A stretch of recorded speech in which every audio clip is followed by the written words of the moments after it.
Welcome back to Book Thoughts. We love to take deep dives into different books and really kind of unpack the ideas. And Yeah. today we're tackling one that's, I don't know about you, but I see it everywhere I go. Attitude is Everything Oh, yeah. It's a classic. by Jeff Keller. And the title, it's bold. Attitude is everything. Like, really? Is it?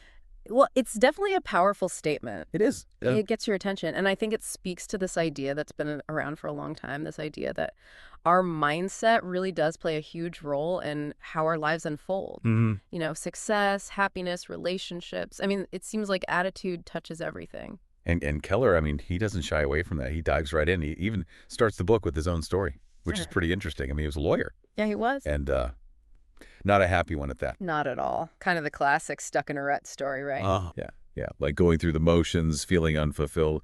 And I think a lot of people can relate to that, whether it's a job or a relationship, just that feeling of wanting something more but not knowing how to get there. It's that feeling of being stuck.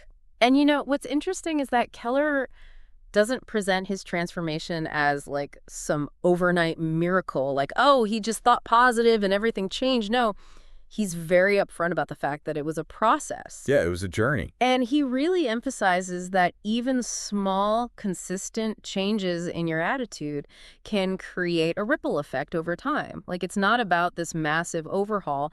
It's about those little shifts that you make day after day. So it's a more sustainable approach, you're saying. Exactly. And one of the things I really appreciated was this analogy he uses of a dirty window. He talks about how a negative attitude is like grime that builds up on a window. Okay, I can see where this is going. Yeah. It obscures your view, right? You can't see the world clearly. And a positive attitude is like cleaning that window. Suddenly, you can see possibilities that were always there, but you just couldn't see them before. Oh, I like that. It's a very visual way to think about it. Yeah, it makes it very concrete. And it gets to this idea of attitude as a filter. Like, we're all experiencing the world through our own unique lens. And that lens is shaped by our attitude. It's like we're choosing what we focus on. So if we're constantly looking for the negative, that's what we're going to find. Exactly. But on the flip side, if we're actively looking for the positive, for the opportunities for the good, we're more likely to find those too. Okay, but isn't there a danger in being too positive? Like, what if you're just ignoring real problems by putting on a happy face all the time? That's a great question, and it's a valid concern. I think there's definitely a balance. And Keller does address this. He's not advocating for blind optimism where you just pretend everything's perfect. He acknowledges that challenges exist. He acknowledges that life is messy. But he argues that your attitude determines whether those challenges defeat you or become opportunities for growth. So it's not about denying the negative. It's about choosing how you respond to it. Precisely. And that leads us to what I think is one of the most powerful concepts in the book. You become what you think about. Okay, that's a big one. Break that down for us. So Keller argues that your dominant thoughts shape your reality. Like, literally. Wow. And he uses some really compelling examples. Have you heard the story about Jim Carrey? I think so. It's something about a check. Yeah, so back when Carrey was just starting out, he was struggling, like a lot of aspiring actors. But he had this unwavering belief in himself. And to solidify that belief, he wrote himself a post-dated check for $10 million. $10 million for acting services rendered. Yeah, for acting services rendered. And he dated it 10 years in the future, and guess what?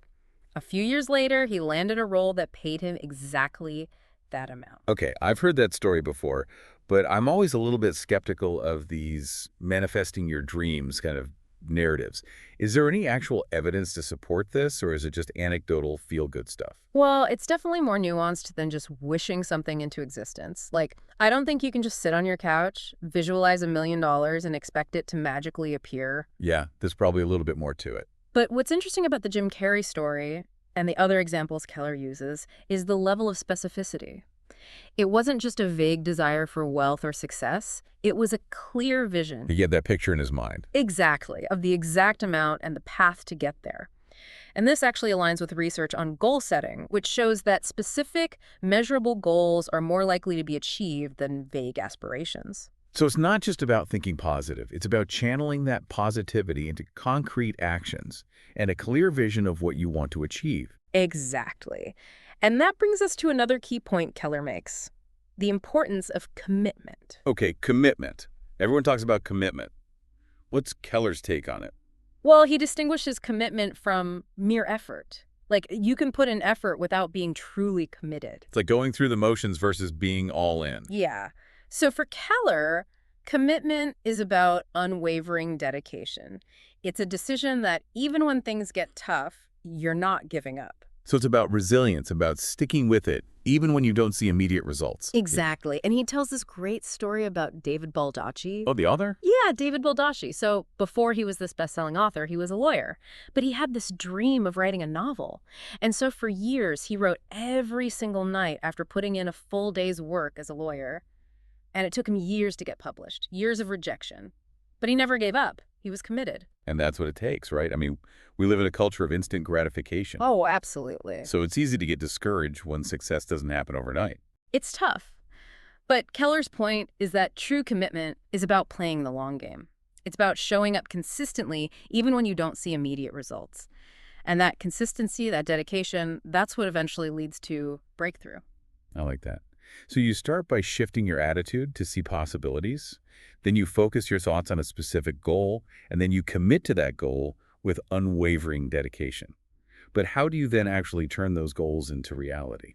Well, that's where things get really interesting. Keller argues that when you are truly committed to something, you attract the resources and opportunities you need. Like, it's almost like your unwavering belief creates a magnetic force. It pulls things towards you. It draws people and situations into your life that can help you achieve your goal. It's like the universe conspires to help you out. In a way, yes. And that brings us to another crucial point, turning problems into opportunities. Because let's face it, problems are inevitable. Oh, absolutely. Life throws curveballs.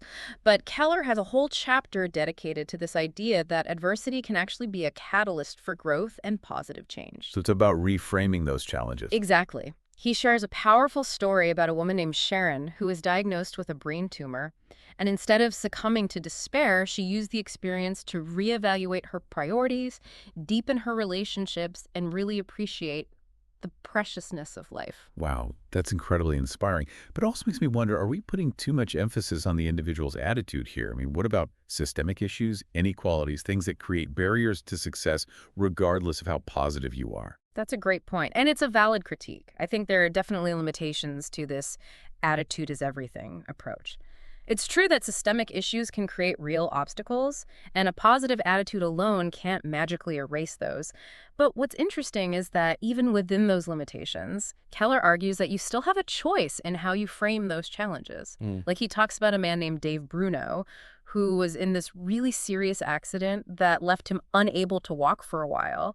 And instead of letting that defeat him, falling into despair, he used his time in recovery to come up with this business idea Oh, wow. that took off. Okay. And ended up being super successful. So it's like even when things are really tough, there's still that element of choice. Yeah, you can choose how you respond. You can choose how you frame it. Exactly. And that ties into Keller's next big idea, which is the power of words. Oh, the words we use. The words we use, Yeah. because he really emphasizes this self-fulfilling prophecy thing. You know, how the language we use can either reinforce our limitations or actually empower us to achieve more. It's like we're programming ourselves. Totally. And he breaks down something as simple as how we respond to "how are you?" Yeah. You know, that everyday question. It's so automatic. But he points out that a negative response, even if we don't really mean it, literally, can actually start to color our perception of our whole day. Oh, I've definitely caught myself doing that. Like just out of habit, I'll say, oh, I'm so stressed or I'm exhausted, even when I'm not really feeling that way. Exactly. And it's like you're setting yourself up for negativity without even realizing it. Wow. Yeah, it's like a default setting. Yeah. And Keller argues that this goes beyond just individual words. It's also about the people we surround ourselves with. Okay, so our social circle. Exactly. He talks about the importance of surrounding yourself with nourishing people, the ones who uplift you and inspire you, versus the toxic people who just drain your energy and kind of reinforce those negative patterns. Oh my gosh, I've had friends like that, where they're constantly complaining and it's like contagious. You start seeing everything through their lens of negativity. And what's fascinating is that this aligns with research on social contagion, this idea that emotions and behaviors can actually spread through networks. So it's not just feel-good advice. It's like actually shaping your environment to support your growth. Exactly, like being strategic about who you spend your time with, because those Right. influences really do rub off on you. Okay, that makes a lot of sense. Yeah. But how do you actually make that shift? It's easy to say cut out toxic people, but what if those people are family members or colleagues?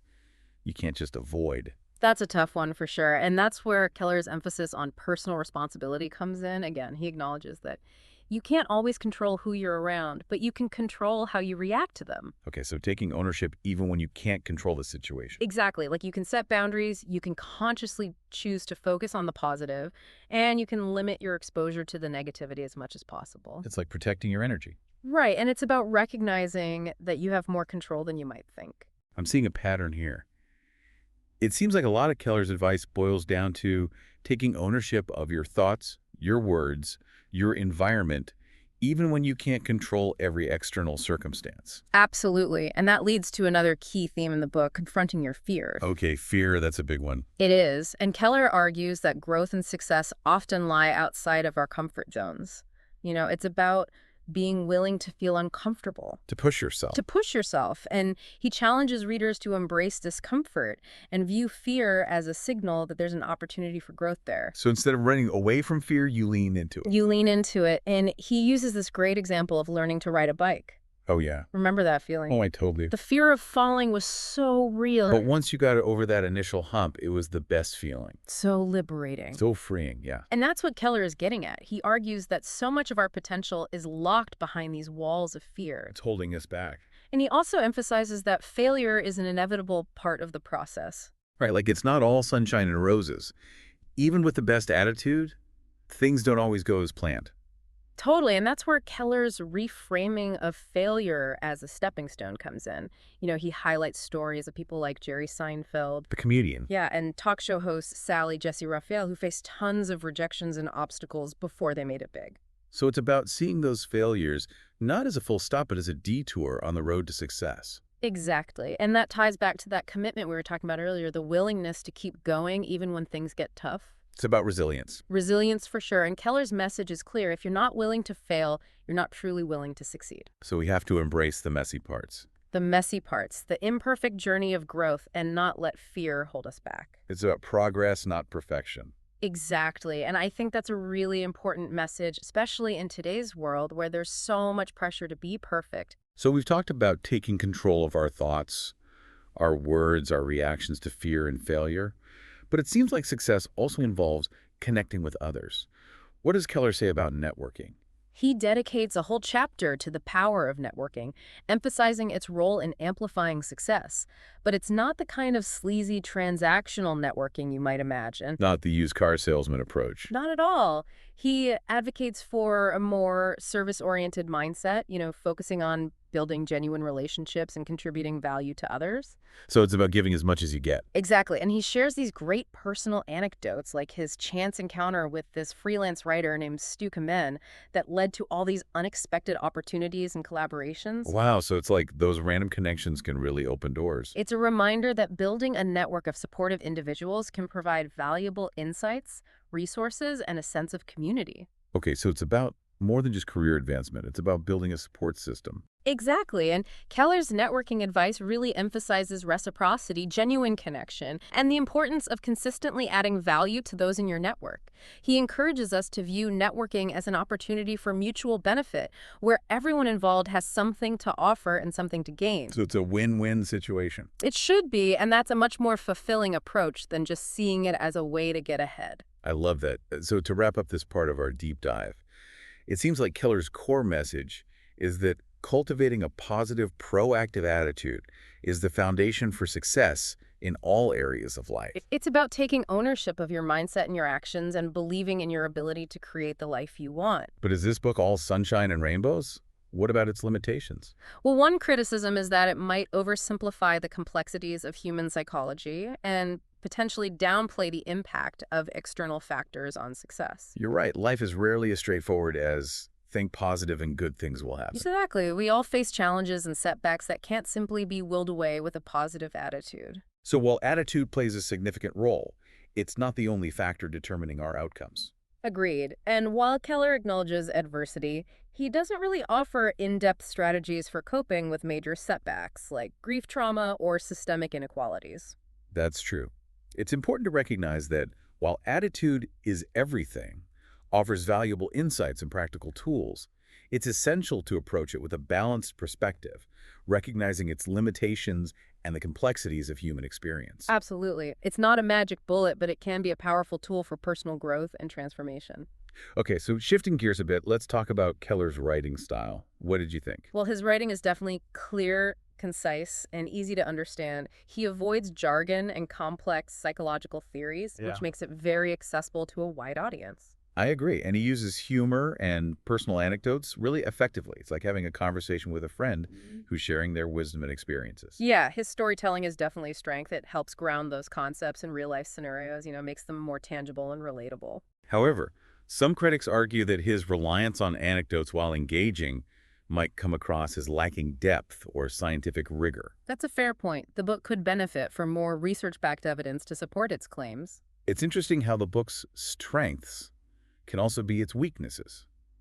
The simplicity that makes it so accessible might also limit its depth and nuance. I see what you mean. But again, Keller's goal wasn't to present a comprehensive treatise on attitude. It was to offer a practical guide, a roadmap for personal transformation. And in that regard, I think he succeeds. The book provides a framework for understanding how our thoughts and beliefs shape our reality and offers those actionable steps for cultivating a more positive and empowered mindset. It's a reminder that while we can't always control what happens to us, we can control how we respond, and that can make all the difference. Precisely. And that's a powerful message that resonates with readers from all walks of life. So where does this leave us in our evaluation of attitude is everything? Well, it's definitely a valuable addition to the self-help genre. It's a quick and inspiring read that can really spark positive change, but it's essential to approach it with that balanced perspective, recognizing its limitations and the complexities of human experience. Okay, I think that's a great way to sum up part 2 of our deep dive. All right, so we spent the last 2 parts going deep on attitude is everything, breaking down the ideas, the strengths, the weaknesses, and everything in between. But the big question is, does this book still hold up in 2025? It's funny because some of Keller's core messages seem even more relevant now than when the book was first published. Really, like what? We'll take his emphasis on resilience and persistence, like in a world facing climate change, economic uncertainty, and rapid technological advancements, that ability to adapt and bounce back from setbacks is more crucial than ever. It's like he was predicting the chaos of the 21st century. Right, and he reminds us that failure isn't the opposite of success. It's part of the process, and it's our attitude towards those failures that determines whether they become roadblocks or stepping stones. So we have to embrace the stumbles. Embrace the stumbles and see them as opportunities for growth, and that's especially empowering, I think, for entrepreneurs, for creatives, for anyone pushing boundaries, because it encourages them to, not be afraid of those inevitable setbacks. It's interesting because that ties into another concept that's super relevant today, the power of networking and collaboration. Sure. Keller talks about this in the context of career success, but I think it applies to so much more than that. Oh, absolutely. In our hyper-connected world, building a strong network isn't just about climbing the corporate ladder. It's about finding community support and diverse perspectives to help us navigate the complexities of modern life. And Keller's emphasis on a service-oriented approach to networking really resonates with that shift we're seeing towards more purpose-driven work and authentic connections. Right. It's not just about what you can get, but what you can give. It's about fostering genuine relationships and contributing value to others. So it's a win-win. So even though attitude is everything might not be this groundbreaking work of psychology, it still offers a lot of timeless wisdom and practical tools that can empower people to take control of their mindset and create a more positive and fulfilling life. And in a world that's often so full of negativity and cynicism, that's a message worth spreading. Absolutely. So as we wrap up this deep dive into attitude is everything, I think the key takeaway is that while we can't always control what happens to us, we can control how we respond, and that can make all the difference. It's about recognizing our own power to choose our attitude, to embrace challenges, and to create a life that aligns with our values and aspirations. And on that note, we want to thank you for joining us on this journey through Attitude is Everything. We hope you found it insightful and maybe even a little bit inspiring. And remember, it's not just about reading the book. It's about putting those ideas into action. So what small step can you take today to cultivate a more positive outlook and start creating the life you want until next time? Keep those minds open and those attitudes positive.